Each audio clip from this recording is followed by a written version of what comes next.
100% na ring handa ang mga gagawing traslasyon sa probinsya bukas. Nakatutok live si Cyril Chavez ng GMA Regional TV, 1 Mindanao. Cyril. Yes, Emil, isa-isa nang nagsidagsaan ang mga deboto sa Shrine of the Black Nazarene Parish rito sa Cagayan de Oro City. Kahit may sakit, bumisita ngayong araw sa Poong Nazareno sa Shrine of the Black Nazarene Parish sa Cagayan de Oro City ang cancer patient na si Rosel. Bitbit niya ang tanging hiling. Namuyo ko na akong ligwatan na akong kinabuhi kay napakoy mga anak gagmay. Salamat ako sa akong banak. Aning gamot yun siya na ayaw kong dalon din ang lawa. Hindi lang pansariling dasal ang inilapit sa poon ni Tatay Virgilio. Ang una-una is world peace. Walay gubat. Di ba? Labi na magtiayon. Hindi na mag-away. Okay. Mo kuan ng gugma ba?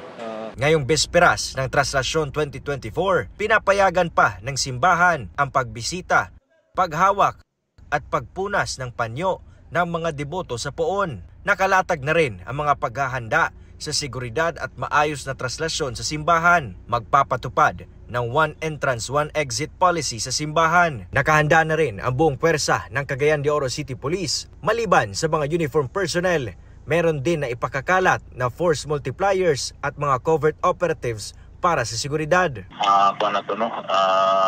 Title na itong intelligence info gathering o pakigalayon sa their intelligence community, labi na sa buwatan sa NICA. Bihis na rin ang imahe ng itim na Nazareno sa Davao City. Alas 4 ng madaling araw bukas, isasagawa ang traslasyon mula sa Black Nazarene Chapel papunta sa Matina Pangi Road, paikot papunta sa Matina Crossing, tapos dadaan sa MacArthur Highway at pabalik na sa chapel. Sa kabila ng panakanakang pag-uulan, tuloy pa rin ang traslasyon at replica procession sa imahe ng itim na Nazareno sa Naga City, Camarines Sur. Tulad ng inaasahan, maraming deboto ang sumabay sa prosesyon. Sang pagpahadok po mayo kitang restriction ngunyan, ang pakiulay mi lang sa mga deboto, mag-andam po sinda ng mga personal na pang-proteher kang sa direninda, arog kang alcohol, face mask, saka kung ano pa na pwede nilang gibuhon para mas siguro man ang sa indang kaligtasan.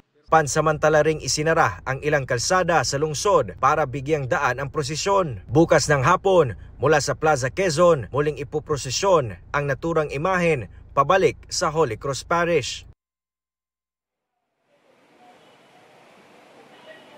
Emil, sa ngayon tuloy-tuloy ang pagdagsa ng mga deboto dito sa Shrine of the Black Nazarene Parish sa Cagayan de Oro City. Dito naman sa likuran ko, makikita natin na inihahanda na ng mga ihos ang poon ng itim na Nazareno dahil mamayang alas 9 ng gabi ililipat ito patungong St. Augustine Metropolitan Cathedral na siyang sentro ng Archdiocese of Cagayan de Oro bago simulan ang Traslasyon 2024. Emil.